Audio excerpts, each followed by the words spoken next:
Lecture 34, RMS value, average value, form factor and peak factor of an AC signal. So the objective of this lecture is to understand how to measure the effective value of an AC signal. So this is an AC signal and the magnitude of this AC signal is changing at every instant. So therefore we have introduced 4 entities to understand the effective value, that is RMS value, average value, form factor and peak factor. Let's start with RMS value. So if we have a DC circuit and this is DC voltage source, then it will be supplying energy to this resistor and creating some heat loss, that is I square R. Then in an AC circuit, if same heat loss is to be produced, then the value of this AC voltage will be simply equal to the RMS value. So let's understand the direct formula for RMS calculation. So RMS is simply root mean square. So we will start with square term. So it is simply the square of instantaneous value, that is Vm square sine square omega t. Then we will take the mean of this squared waveform. So mean is simply the integrating the squared value over the entire time period, and we know that the angle covered for the entire time period is 2 pi. So therefore we will integrate from 0 to 2 pi and divide it with the total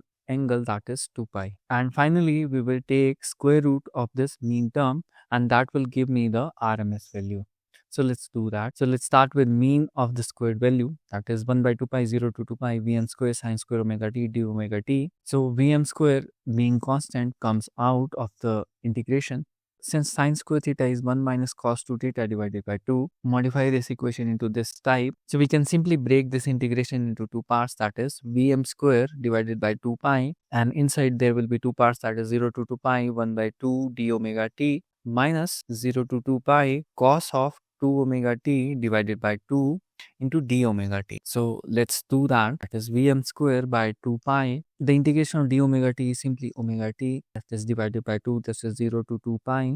And integration of cos 2 omega t is simply sine 2 omega t divided by 2, that is 0 to 2 pi. So if we solve it, that comes out to Vm square by 2 pi, that is omega t can be replaced by 2 pi minus 0, that is 2 pi by 2 minus half of, that is sine of 4 pi minus sine of 0 divided by 2. Sine of 4 pi is 0, sine of 0 is 0. So this entire term is 0. And we are left with Vm square by 2 pi into 2 pi by 2. 2 and 2 cancel out, pi and pi cancel out. So therefore VRMS will be simply equal to under root of this mean term, that is Vm square by 2, and that comes out to be Vm by root 2, which is simply 0.707 Vm. So in this wave, this dotted line represents the RMS value of this wave. Let's move on to the average value. Let's start with the definition. So in the DC circuit, if this current is supplying charge to this resistor in time t, then for the same charge to be transferred to this resistor, the effective value of this AC current will be simply equal to the average current. So average current is always calculated for half cycle because the sine wave is symmetrical in nature. For example, this positive and negative halves are identical, and if we take the average across the entire time period, then the positive and negative half will cancel out and the effective value will be 0. Therefore, we will always go for the half cycle. So let's do that. So the direct formula is simply the integration of waveform, that is Vm sine omega t from 0 to pi and divided by the pi. So this comes out to be Vm by pi. The integration of sine omega t is minus cos omega t and the limits are 0 to pi, and thus comes out to be Vm by pi cos of pi minus cos of 0. Cos of pi is minus 1, cos of 0 is 1. So this comes out to be 2 Vm divided by pi, which is simply 0.637 of the Vm. So the average value of this half cycle is represented with this dotted line, which is simply equal to 0.637 of the maximum value. Now let's move on to form factor. Form factor gives the quick mathematical indication of the physical shape of the waveform. For example, for a perfect square wave, form factor is 1. And for a sine wave, it is 1.11. So the formula of form factor is simply RMS value divided by average value.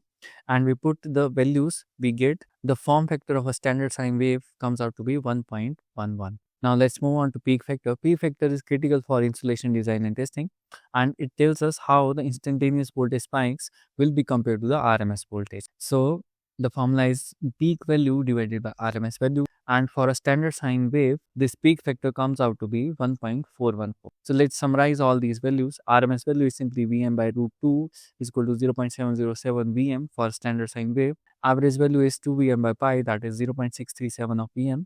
Form factor is VRMS by V average. For a standard sine wave, it is 1.11, and peak factor is V peak by VRMS, which is 1.414 for standard sine wave. So these plots compares peak, RMS and average value.